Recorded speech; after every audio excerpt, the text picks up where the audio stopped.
Welcome to the Tim and Gugabe podcast. This is your host, Tim Gugabe. How you doing? Yeah, ticking along. How are we, Tim? Not bad.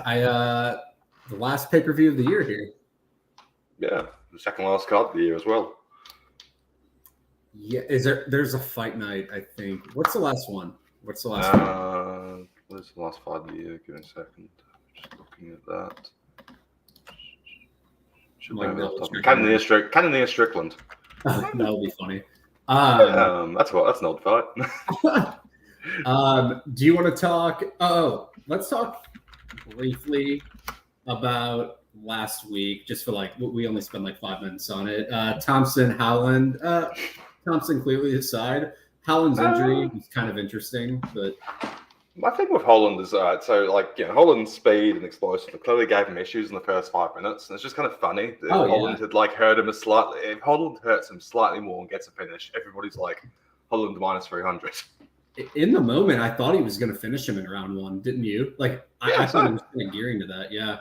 Yeah, Wonder Boy, I just literally bet the Wonder Boy, so I was just I waited out that first 5 minutes just in case Wonder Boy was shot. But probably Wonder Boy minus 200. But it's kind of funny because between Holland letting him up multiple times and not quite finishing off the initial hurting him, it's that fight could look quite different. But Wonder Boy looked great.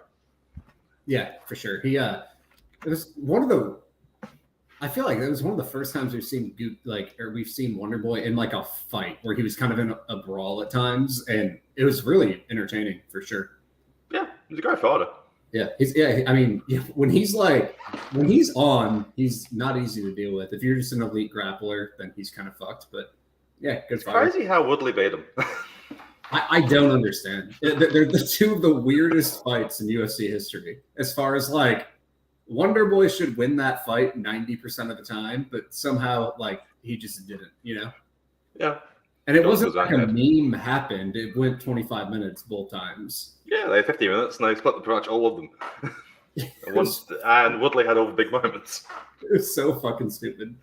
He stared at Woodley because Woodley doesn't do anything. So Woodley's I will stare at you too. And then Thompson should have just went after him and forced him to actually fight. Yeah. But anyway, RDA can wrestle, Barberena can't. Nicolau and Schnell, Schnell just doesn't have any durability. Yeah, it was a fun fight. Again, I was kind of annoyed. And so actually, I didn't get too badly fucked because I had Schnell, but the live price was the same after round one as it was pre-fight for some reason, which was weird. Yeah. Considering Nicolau had a clear round bank, so I essentially just voided my entire bet, which was nice. It's kind of a pity because if Nicolau doesn't get the first round knockdown, I'm pretty sure Schnell would have come in a lot. Yeah. Pavlovich executed the man. That's a scary human being. He's petrifying. I'm pretty certain he can't grapple at all, but even DC, it was the way he was talking to DC. DC's implied he just held him down and fucked it. Yeah. Well, that, and then you watch the Overeem fight too. It's he probably a Curtis Blades probably fucks him, but he obviously he's pretty petrified. Him and Ngannou would be hilarious. I agree. It's just a weird because we don't really know anything about Pavlovich.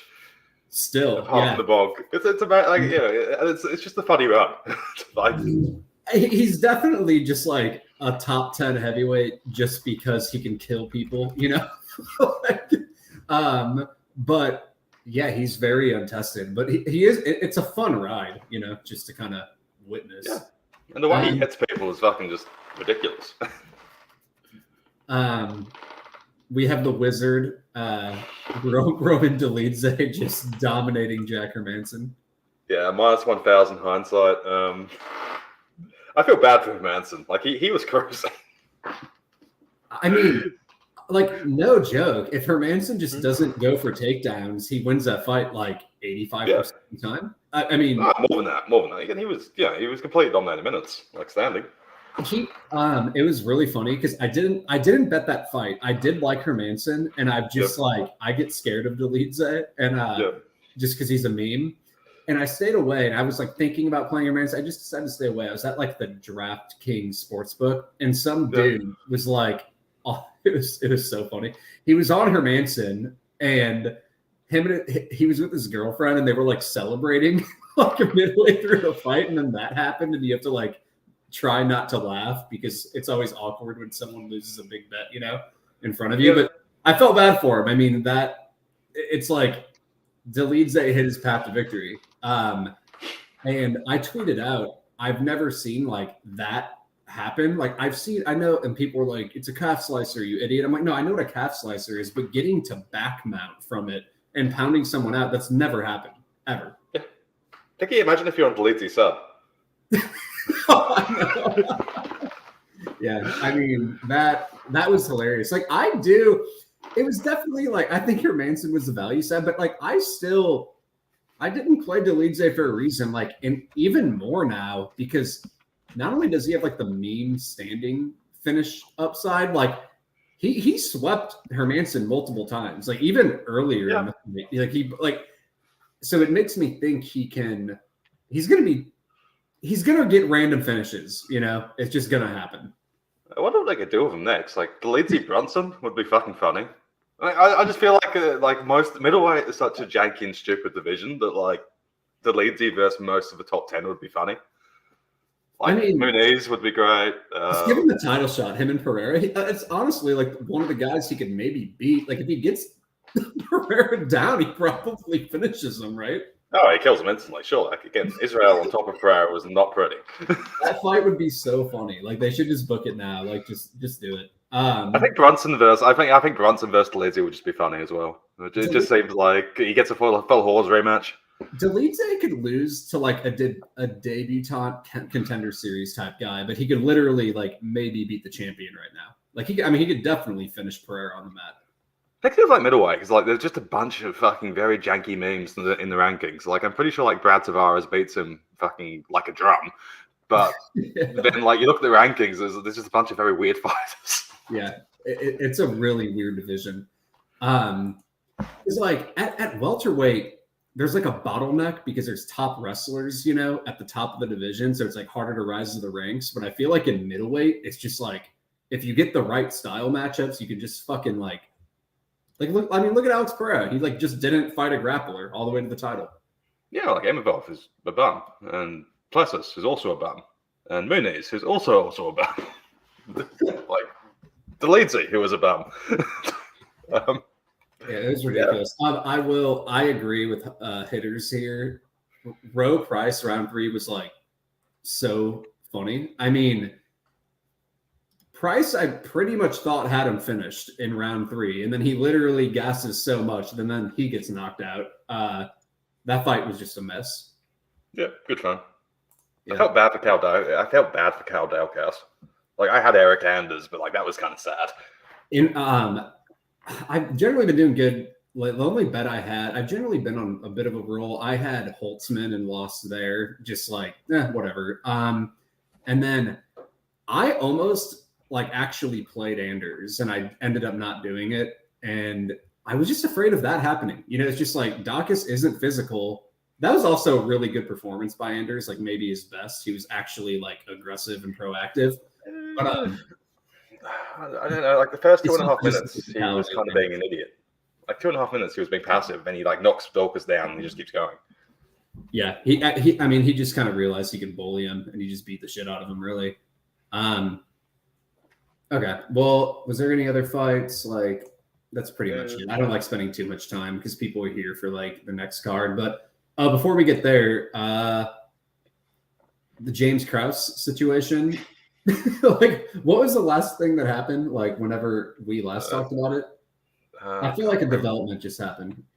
I think it's just been banned in Canada. Now he's banned from the sport. Yeah, they are. I'm just like, just fuck him. He's in big trouble. Probably going to jail. Like, who knows what ends up coming out of the investigation? But the whole thing's crazy. Oh, I think Canada, or like Ontario, banned, and I think another province, and but whatever. Let's talk about UFC 282. We will start with the main event. I'll let you take the floor here. Magomed Ankalaev and Jan Blachowicz for the title.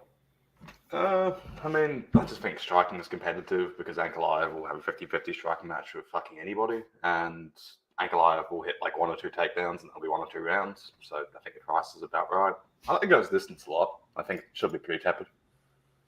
Like, Ankalaev isn't really a doer of things. Jan could get bored and start blitzing him, but I think that's probably more likely that Ankalaev sort of wrestles off that. I'm expecting a fairly tepid, like 4-1 kind of a decision. Like, I think Jan competes on the feet, but it's also hard to really see how he puts together 3 rounds. Ankalaev's good, but passive. I don't know. Yeah, I generally agree with what you're saying. Like, I think Magomed's a rightful favorite just because of the wrestling upside. Like, I just feel like he can get takedowns, and I do think he does have ground and pound, like from top position. I don't totally trust Jan if he's like getting tired on the mat, like just after the Glover fight, you know. But like, Ankalaev doesn't really pass proactively. Like, he'll just get half guard, and he'll throw a good ground and pound, but like, it's not like he's not proactively like passing to mount and sort of really pushing the finish. Like, if it's there, he'll take it, but I don't think he's gonna, pursue it that hard. Yeah, I will say I do favor Jan on the feet personally, though. Like, at the point of his Adesanya fight, I had played Adesanya in like almost every UFC fight, and I passed there because Jan like rarely ever gets outlanded at distance, and I think he even outlanded Adesanya at distance, like in that fight. Like, I know he had grappling success, but he's a good distance striker, and like Magomed was outlanded by Krylov and stuff. Like, I think Magomed's like very good defensively, so he has a high floor on the feet. But I quite like Jan striking. I still think Ankalaev could like knock him out or win a round or 2 on the feet as well. But I like really respect Jan on the feet to where that's what I'm kind of worried about for like a 3-1 line. Is like if they do stay standing, I do think Jan can win. But the wrestling path to victory is like the main reason you just have to favor Ankalaev, in my opinion. Yeah, pretty much. I just think my thing with the striking is like I can understand favoring Jan, but I just feel like because of the way Ankalaev plays so tepid, it's just kind of like even if Jan is landing sort of 6 strikes to 4 kind of a thing, it's like what are the refs going to do? I just feel like I feel like striking round is probably going to be 50. Like, I see this fight as being very similar to the Rakic fight. Obviously, Rakic's knee exploded, and that could happen here. Yeah, but. It was just like dynamic where like, all right, Jan's a bit better on the feet than Rakic, but Rakic had a massive wrestling kind of he was getting that top position and just riding it out, you know. Yeah, round 2 he just got on top and that was it. And just seeing like the Glover Jan fight was a really bad look to me too, you know. And we've seen Ankalaev get like boat race, or we've seen Jan get boat raced in the wrestling before. Like Corey Anderson comes to mind, like pre the first fight. So. Yeah, like I think Ankalaev's the rightful favorite. Moving on to the co-main event, I'll let you just rant because I have a feeling you're going to have a rant here. I don't even think I've talked to you about this fight. Paddy Pimblett and Jared Gordon. Go ahead. Pimblett not very good. Gordon a bit fragile, which is annoying because like he could get bonked, and everybody like, Pimblett, he's fucking doing this. But otherwise, it's like, why the fuck is he like? If this goes 15 minutes, Gordon probably wins it emphatically. Pimblett is a fucking mess. He's put himself in like serious chance of losing to like absolute bums. What more can you say? And like, the issue of Pimblett is even if he is like having a good day, he could still jump a guillotine or just do stupid shit at any moment. What more can you say? Yeah, I think the fight's kind of close, but I do agree the line values on Gordon here. I feel like if I wanted to go in confident in Gordon. Like, I wanted to come out of tape confident in Gordon. I wouldn't say I'm that. I think it's like a close fight, and I think both guys present problems for one another. You know, a couple of things I like noticed on tape is, one thing I'm concerned for like the Gordon side is he can't finish a Happy Meal, so it's just kind of scary that I feel like Paddy has just a high floor. Like, he's going to probably see the cards anytime Gordon wins. And so he has a chance for a finish for 15 minutes or just like a dumb decision. But he's only got 7 minutes of gas. Yeah. But I mean, but you still agree. Like, I mean, Gordon could finish like Leonardo Santos. Like he has one finish in like 10 UFC fights. It was his debut against a bum. I mean, Fish Gold should have been waived. Yeah. Oh, dude, That was that ridiculous. was one of my biggest bets of that year. Gordon over Fishgold. Like I generally like I like Gordon in the right matchups, but I This do is worry about Fishgold. more. What the I fuck? think This is Chris Fishgold number 2. Who cares? Patty's a little better than Fishgold, but How dare we'll you? see. Fishgold is the guy. Yeah, something wrestling, something. Actually, I should. I'm thinking of Grundy, not Fishgold. I will say one thing that I'm a little worried about for like Patty is just on the feet. Like if he doesn't knock Gordon out, Gordon's the better round winning striker in my opinion. And after watching that Gordon Dawson fight, like Gordon, that ending sequence is weird. Like if I had never seen at that point, I don't think Gordon's ever been subbed before. And Gordon could have won that fight. Like he started to really have success later on in that fight. And Dawson's a better grappler than Pimblett. Like you and I both agree. Yeah, right? way better. Way better. And it's like Gordon was giving him issues, and it was so strange. Like Dawson looked like he was kind of like fading, getting tired, and he just got a back take and like got the sub real quickly. And it's weird because we've seen Gordon in those back positions against like Selecki and other guys like survive fine. So now it makes me like, if I hadn't seen that Dawson one, I'd be like, oh, I like Gordon a little more because I wouldn't have thought the sub was as live here, you know. But like after seeing that, I get a little nervous of just like a random Patty back take sub. I don't know though, but like, dude, like Pimblett has beaten no one good, and the guy got beat up by Soren Bach and Nad Narimani, you know, and it's like since then. His wins are Alexis Savitas. I don't know half these guys, and I watch MMA a lot.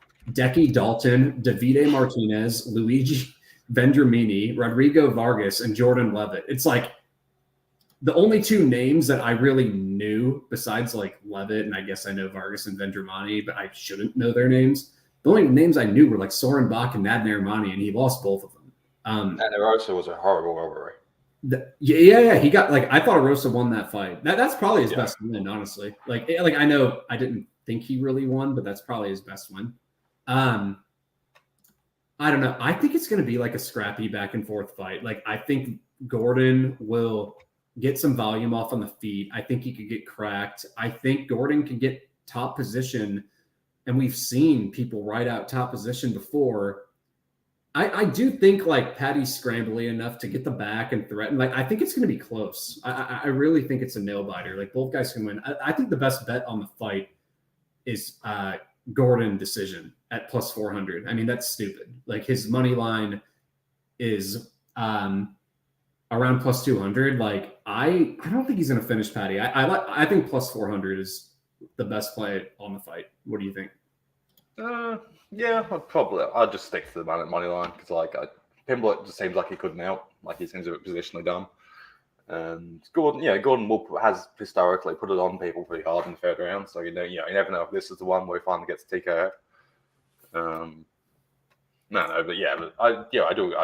probably just stick to Gordon money line. Like again, just keep it simple, stupid. I just think like hindsight upside in Gordon could be pretty big. Like Gordon could look dominant. Yeah. He could get bonked, but like the minute, I think Gordon is just a lot better as a minute winner. It's dog or pass. I'm probably just going to throw a little bit on Gordon decision and not worry about the fight all that much, you know, and just like if it hits, fine. I agree with Cam here. I still do think Patty can win this fight though, and everything. Like, like where Patty would be fucked is like Sarukian. That's where he's fucked. You know what I mean? Like that's where it's just like this is too much. You're going to get destroyed. I still think this is a matchup, and they're building him like smartly. I mean, at the lightweight division, when your strength of schedule is Jordan Levitt, Vargas, and Vendramini, that's nuts, you know. And Gordon, although a good fighter, he's not like super dangerous, and it is a winnable fight for Patty. But I agree with Cam. I just think we're not at the point where it's like, where he's gonna. I almost hope he wins this fight and gets like Sarukian, and we get Sarukian at like. Imagine getting Sarukian like minus 150. It is max bet. Agreed? Yeah, I don't think he gets Sarukian. I think probably a few fights between here and there. Yeah, like, I mean, there's several fighters where I would go in. I don't know if this. I just don't think Gordon is like the guy where it's like a lock. I do think Gordon can win the fight though, but it's an interesting fight. Moving on to the next fight, Alex Morono and Santiago Ponzinibbio. Ponzinibbio is like minus 200. I've historically been higher on Morono than other people just because he doesn't have all the best wins. Like he's kind of he has a couple decent wins, but he lands 5.36 significant strikes per minute and absorbs 4.01 and defends strikes at 57%. Like he's generally outlanding his opponents. I picked him to beat Semmelsberger for the upset. I've generally been a little higher on him than other people. I think this is just going to be a competitive striking fight. And it's just like, if Ponzinibbio happens to hurt him, then Ponzinibbio will probably get a knockout or like win the decision. But if Ponzinibbio doesn't hurt him, you agree this is going to probably be close. Yeah. The issue is that like my thing's like I think Ponzinibbio brings probably the sort of grappling takedown top upside, which I'm not saying is big, but it's still a thing. Morono has no get ups, and Morono's coming in like Ponzinibbio doesn't grapple though. Like agreed, like in any other situation, like Morono's like fuck there, but it's like Ponzinibbio is just probably going to strike. Oh, I agree, but I'm just saying, like if a takedown happens, I'm probably Ponzinibbio's on top. Yeah, and that's probably around. Yeah. Again, I'm not I'm not saying that Ponzinibbio's going to put 15 takedowns on him. I'm just saying that like if he gets a takedown, yeah, like that probably just justifies the price right off. I think striking the fight should be competitive. Morono KO it's like plus 800 seems interesting to me. Yeah, I saw that. Yeah, he hurts everybody. Like I had the Semmelsberger inside the distance quite heavy, or like on the fight. That's like Morono and all that, and that was fucking annoying. And it's not only that, Morono lands a lot of strikes and Ponzinibbio absorbs a lot. Like he absorbs 4.77. He got to hit 110 and 85 and 104 in his last 3 fights. So I do like that KO price. Like I'm expecting it not to hit, but at that line, just when you have a guy who gets hit and you have a guy who lands strikes, like shit happens. And Santiago is like past his prime. We agree. Like the Ponzinibbio against Magny was so much like better than what we're seeing now. Yeah.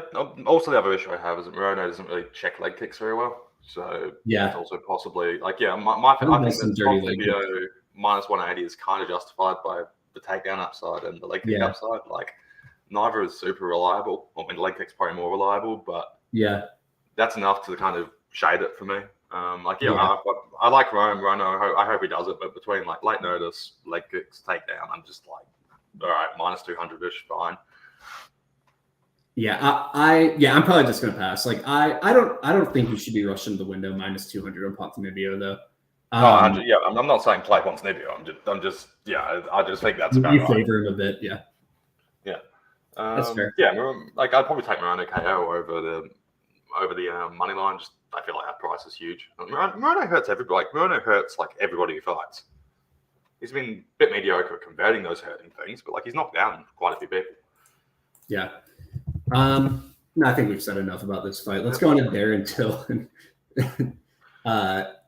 Dricus du Plessis. You and I, like early days, like one of the first podcasts we ever did, we said Masvidal should be favored over Darren Till. Remember that? And he just beat the shit out of him.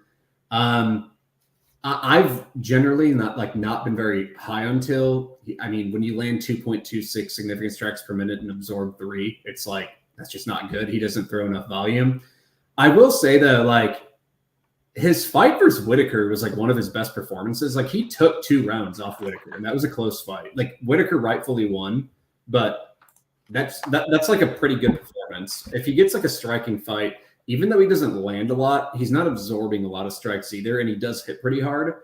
But on the feet, I think Till is live to like kill him early, and then I just don't trust Till's cardio though. Like du Plessis is just going to keep coming after him, but it could get really sketchy for du Plessis on the feet.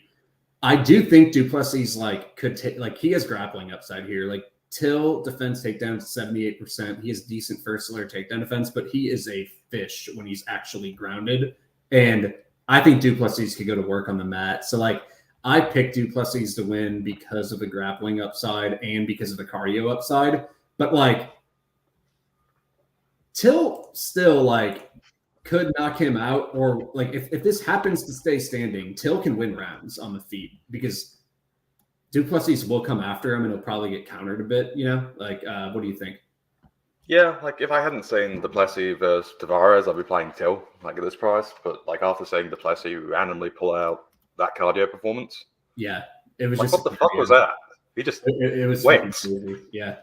Like that was not on tape. That was like, I mean, credit to him for digging deep, but like holy shit, that was he threw 200, just short of 200 strikes in the last 2 rounds. I still worry, like bleeding badly from the nose and mouth. I still worry. Like I'm a guy who really pays attention to numbers, and I like volume fighters because they act like when people do shit, they're more likely to win rounds. But I am always worried about the volume because I do think Till's a more technical striker. It doesn't mean like in MMA, the volume guy could just overwhelm with cardio and whatnot. But we do agree like Till is more technical. And I always worry like Tercio Sahabi is a good example of like the guy throwing himself at someone. They're going to get tagged a bit, so it could just get kind of weird. 100%. But like, I think the grappling upside also just kind of just like again, I think this line's about right. Yeah, I think Plessis sub at plus 500ish surprised me. Like, I'm surprised the market is so loaded on KO for him as opposed to submission. Yeah. What's his ITD line? Probably like plus. ITD is plus 115, 20ish. I'd just rather be on sub 5 plus 500 than KO plus 180. Till just like loves slow paced fights, and like Du Plessis is not going to give that to. Like, dude, remember Nick Dalby just beating the fuck out of Till in the 3rd round because he pushed a pace on him? Yeah, wasn't the shoulder? And then Till, dude, this was back before like everyone realized Woodley and like Till were frauds because I was like shouting how they were both overrated, and like they both beat Wonderboy Thompson.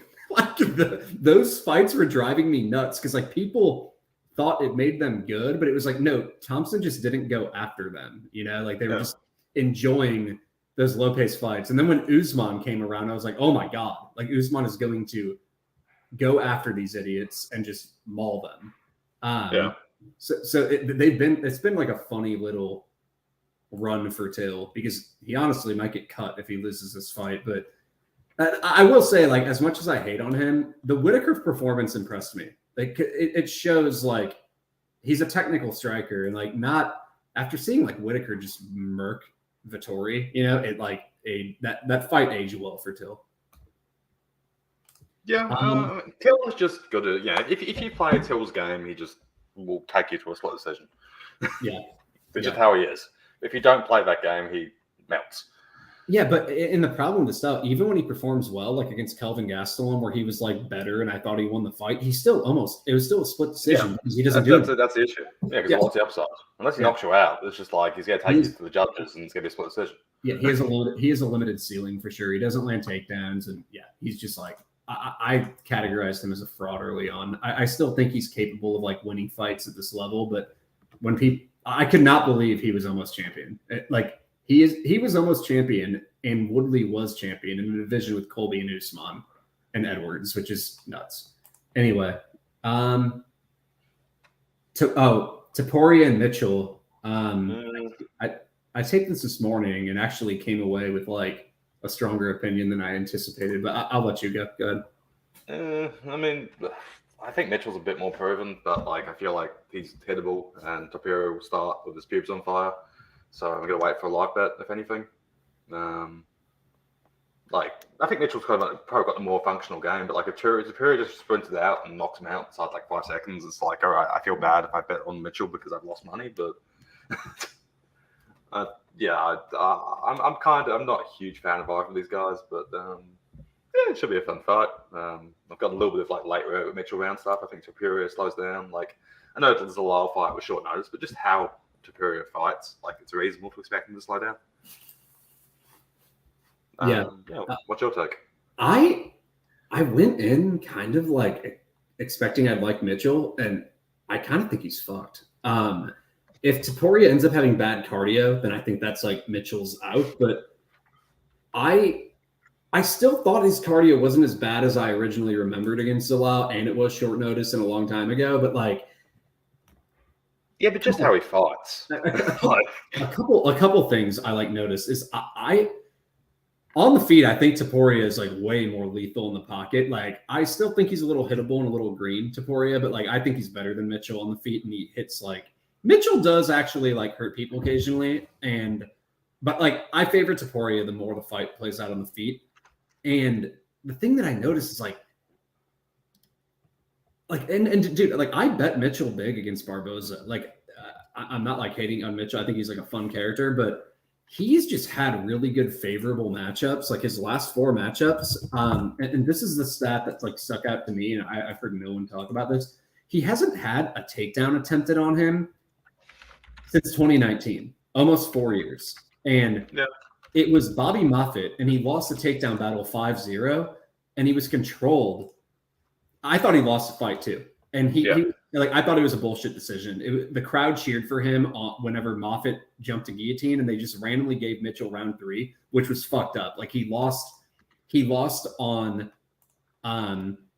he got outlanded in round 3 in a round that they gave him because the crowd cheered. Moffitt outlanded him 17-5 and out-controlled him 2.5 minutes to 1.5. But it was the end of the round, and like Moffitt gave it to him, and the crowd cheered. It was a bullshit decision.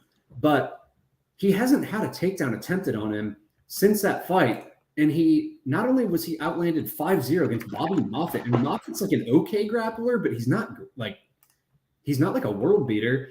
He also got out-controlled against Tyler Diamond in that fight.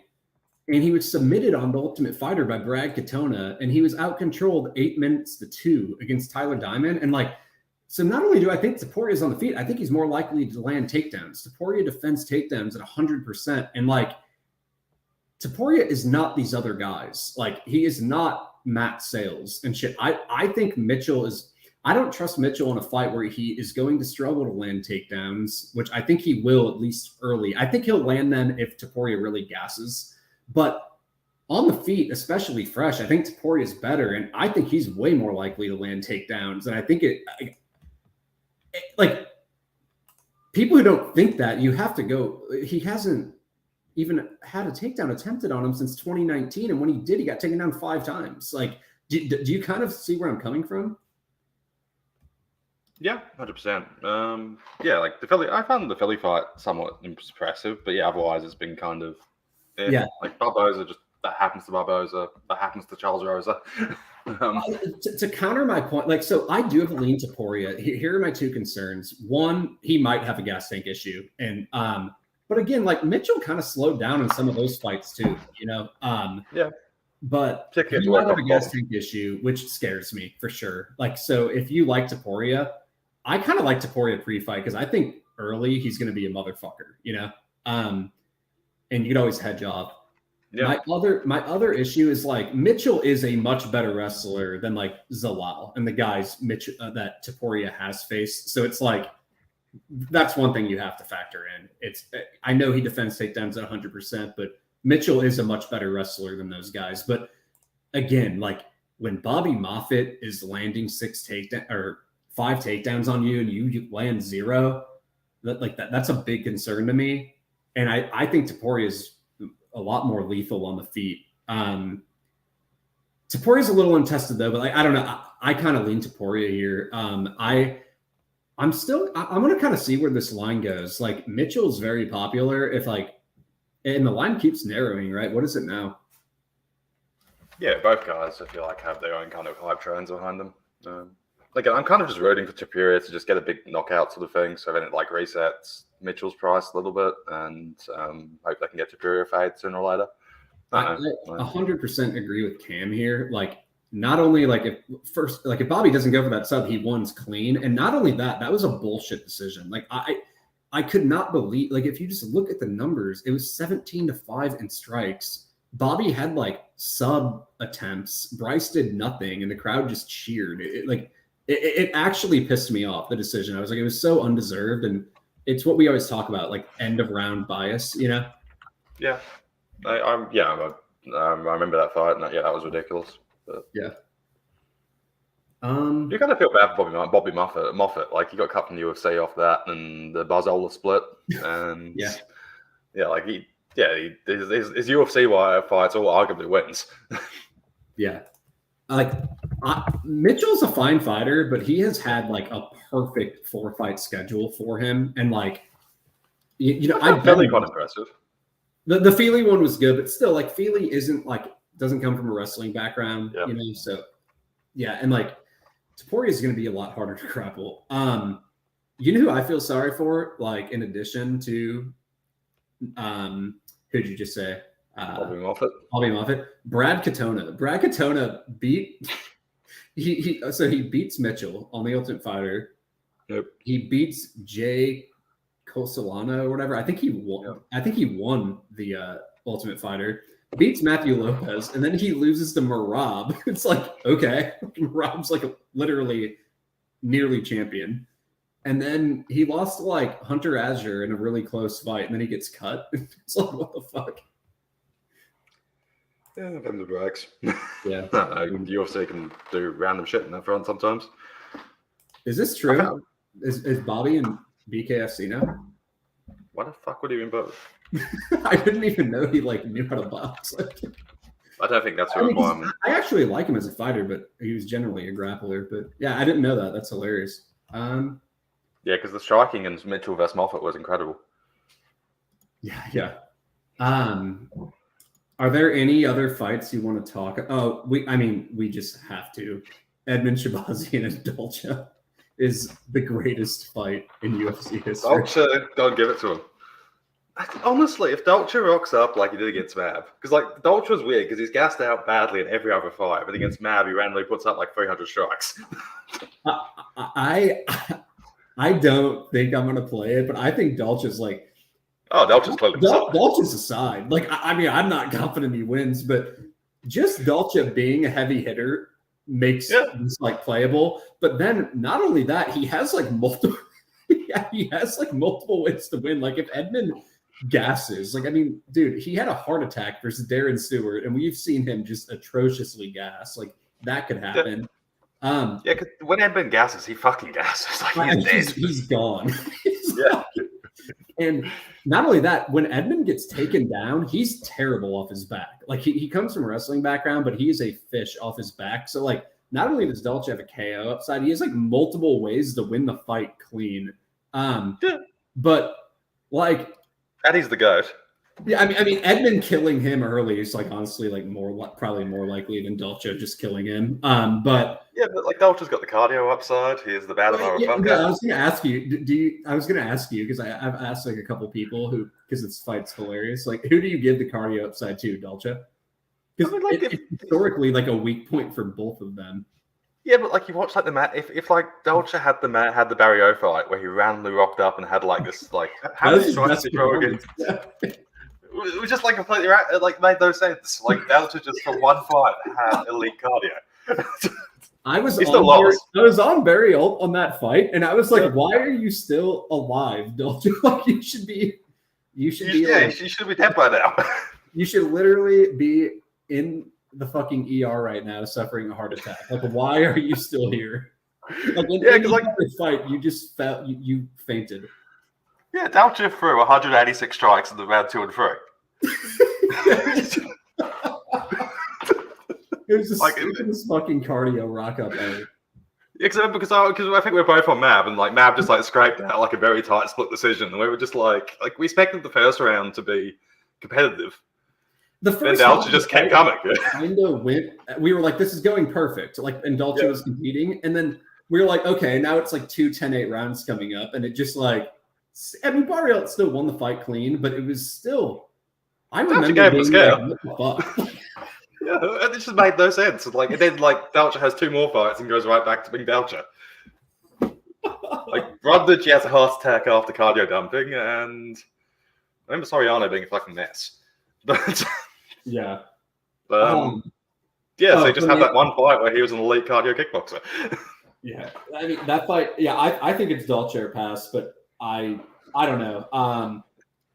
Like Yeah, if that Dolce, if somehow the Mab Dolce showed up, like the Mab Dolce is like minus 300 here just because he exists. I just wouldn't put Edmund at minus like 300 against really anyone. Yeah, because like he's got finished in like 6 minutes. Like Dolce's tough. Like Dolce is bad, but he's tough. Like he doesn't go away too easily.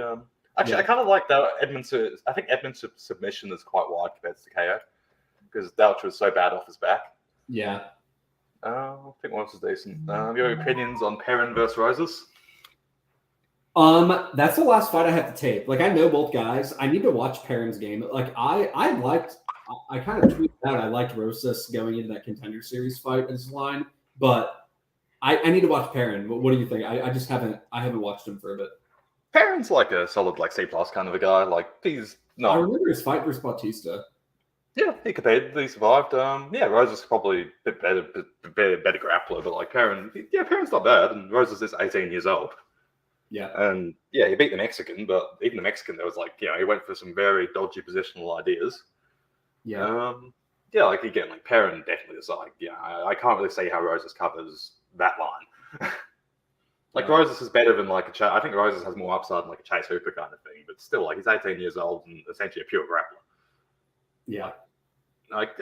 Perrin is not bad. It's not like he's some like the Tamer or some shit where he'll just go apart the second he hits the ground. I just need to tape. Like I fights like that always require like me like I really have to watch grappling exchanges. It's so annoying. What about we have to talk about your favorite fighter, Alexander Hernandez. What do you think of this fight? Hernandez. I got the ITD and the under pretty. I got on the ITD and the under when they were plus. I like the ITD. I like the ITD for sure. Like Hernandez is going to fucking hit him early. And then Quarantillo was going to break him because Hernandez is a massive pussy. That's pretty much it as far as I'm concerned. Like, I'm expecting something like Spike Carlisle. I'm expecting something like the Spike Carlisle fight. I like the ITD too. Like, it's minus 125. I was like, I just feel like Hernandez could kill him, like you said. And then Quarantillo, like, Hernandez does not like to get hit at all. And anytime anyone's ever like pressured him with strikes, they finished him. Like Dober panicked him. Cerrone panicked him. The times he survived is when he's in like low-paced 30 strikes each fights, And Quarantillo is going to throw 300 strikes. Exactly. And like whenever Hernandez like doesn't get when he's in extended striking exchanges, like where he can't just like sit on the outside and just accept loss or accept a close fight, he just gets finished. I think the biggest concern of the ITD not hitting is Hernandez's performance against OAM. Like if he just because I don't think he'll finish Quarantillo on the mat. So like if he just like gets top time, and just like rides out. But I just don't trust Hernandez's like composure, and that was it. I mean, I guess if he could do it to OAM, he could do it to Quarantillo, but I just don't trust his like cardio. And is it a cardio thing with him though? It's more he just like crumbles. Like it's not like he's like tired. He just like gets finished. I think a bit of both, but also it's like Quarantillo is a lot more dangerous and grindier than OAM. Like, I don't think that Hernandez will just like sit in Quarantillo's guard. Like, Quarantillo's sort of person will throw up like 20 triangles just because he can. And not only that, he'll also like bother Hernandez by like throwing elbows and shit when he, like if he is getting taken down. Where like I feel like OAM was just kind of accepting. He's playing like a positional grappling game where Quarantillo is like annoying. Like Quarantillo is like Tercios. Like he'll like just like throw elbows and shit at all times. And OAM Hernandez got really fucking sloppy. Like OAM got exhausted. Well, I think Quarantillo just keeps coming, and like this is Hernandez's first time down at one heavyweight as well. So like, and it'll be one of those fights where like if you have the ITD and Hernandez just does meme him, at least like you benefit from it. Yeah. Again, I'm expecting a Spike Carlisle Quarantillo rerun, including the 8 near finishes and no finish. Yeah. Do you have anything else? I think if anyone has any questions that they want us to cover, like our 5 listeners, let us know. But is there any other? I feel like that's like the main stuff I wanted to get to. I like TJ Brown. I just think Eric Silver's a kind of a. That fight's a mess. I taped it this morning. I just don't. It is, but I just think TJ Brown, like the strength of schedule gap is pretty fucking massive. I mean, it definitely is, but I And also TJ Brown has don't like have- not disgraced himself against UFC competition, and Eric Silva has fought homeless people and kickboxers. Yeah, like I mean, it's I don't see how you're confident in either guy here. It's like TJ Brown's like okay, but he's not great, and he has like some issues. And then Silva has literally fought no one. I taped that, and I kind of came away with like I don't know, like I just don't know how Silva will deal with like offense coming his way. Like I saw him taken down once. He worked up fine, but Brown can threaten more than those guys of wrestling. I do think Silva can get him down though and like threaten with back takes, which like that I picked him to win for that reason. But like I felt like I was guessing. I don't know how good Silva is. It's impossible to know. But the thing is, Silva is like the quality of competition is so fucking low. Like he's beating like For sure. F minuses, and like Brown, and Brown has issues, but like he's fought and like had competitive fights with decent people. Yeah. Which I'll take that over Eric Silva. Like again, Eric Silva hasn't even fought like LFA competition. Like he hasn't even gone through like the second and he's on like the fourth tier of regionals. He hasn't even had like he hasn't even fought like medium regionals. I mean, I'm like, and the way he fights as a jiu-jitsu guy, it's like the amount of times we've seen the jiu-jitsu guy storm the sort of regionals that he's on, when he gets the real show and he gets absolutely pounded.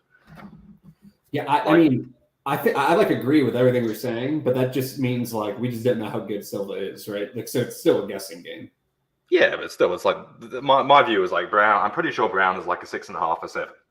Silva could be anywhere between like a 3 and a fucking like. I just feel like being as good as TJ Brown would be like a 20%, would be like a high percent, would be like an unlikely outcome for Silva. Like it's like not. Yeah, you think it's like.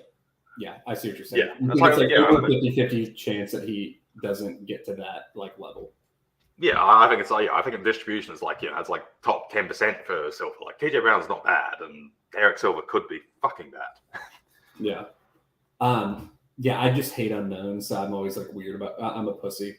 Yeah. So, yeah. Well, this is the Gugabe and the Coward podcast. I know. You pick a plus 300 and you don't bet it. That kind of shit. I know. I am annoying at times. I agree. What else? Okay, I think that's. I don't particularly care for it. I think it should be fun. I just don't care. Sorry, hitters. I don't care about that Buckley fight. What about? I'm looking at next card. If there's like Green Dover is a great fight. Yeah, that is. Caceres Rose is good. Ismag's good. Yeah, that's actually a good card. This is so much better than the pay-per-view card.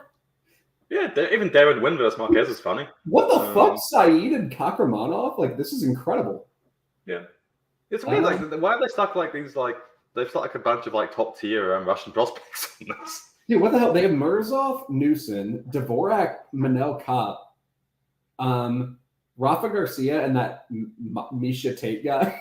Yeah. Massive Chinese dude. Saeed and Kakramanov, Marquez Wynn, Matthew Semmelsberger, even Baze McKenna is like that was like the prelims. Oh my god.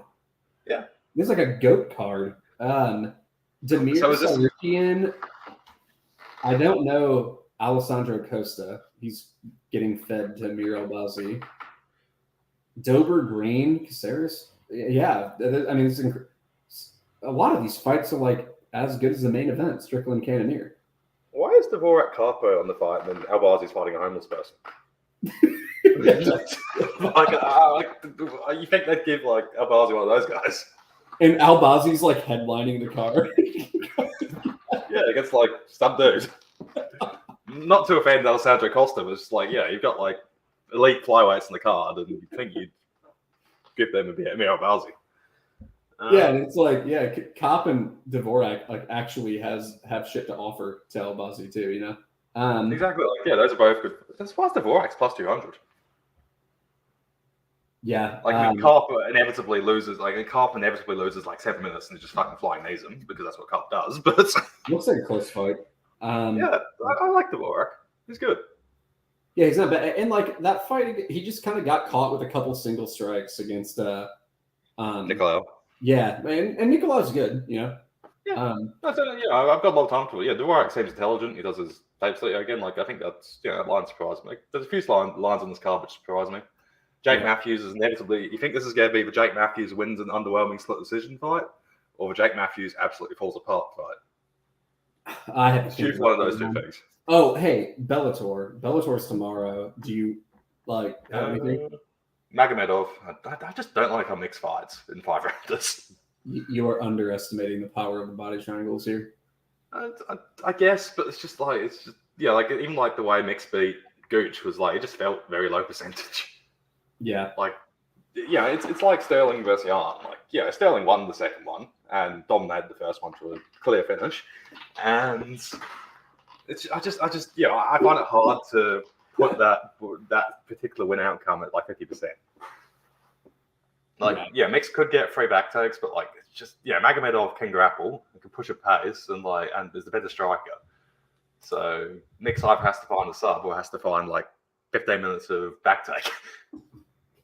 And I think Magomedov could probably get him off his back as well, which is if that happens, like if he can make Mix work, then he can. Yeah, I think Magomedov has like a lot of has upside to like look like minus 500. Well, I don't think Mix has that. Unless Mix just subs him. Pat Downey is like fighting again on Bellator. He's like an Uber prospect, so it's hilarious. But is he at 205 or 185? Because I think pretty sure he was like an 86 kilogram guy. I'm looking. The second I see somebody's like an elite wrestler, I just kind of don't even try to fade them. It's like fuck that. Dalton Roster's not bad. I don't mind Dalton Roster. He's at 185. It's hilarious. I would pick Downey and Bo Nickel over Alex Pereira straight up. I'm not joking. And Downey has one fight. It's like I don't see how you stop the wrestling of Downey. But it'll be interesting to see him kind of rise through the ranks because I think we have Johnny Eblin's the champion of that now. He's a Mizzou boy, a Mizzou wrestler. Downey, he went to Iowa Central, which is like the community college at like Colby and Jones. It's like basically it's like the angry men having angry fights kind of a college. It's basically guys who are too dumb to get like I'm not joking, like I'm not trying to even be funny. It's like people who don't have the grades to get into an actual D1 program. And like that it's like behavioral issues as much. It can be that too. It can be that too. But literally like that college at times have had like top 3 D1 level it's like it's just kind of all like the rejects, but they're all really good. And he was he was a champ there, and I think he ended up going D1. But he wasn't like he really flourished like after college. So like I think he won the US Open and whatnot. But he's like he doesn't have the credentials of Bo Nickel, but he is kind of the Bo Nickel of Bellator, you know. Also, this is completely like side topic, but I know Curtis Blades won the JUCO national championships as a redshirt sophomore. Yeah. So like if Blades had gone into like actual like D1, like surely he would have been pretty solid. Well, yeah.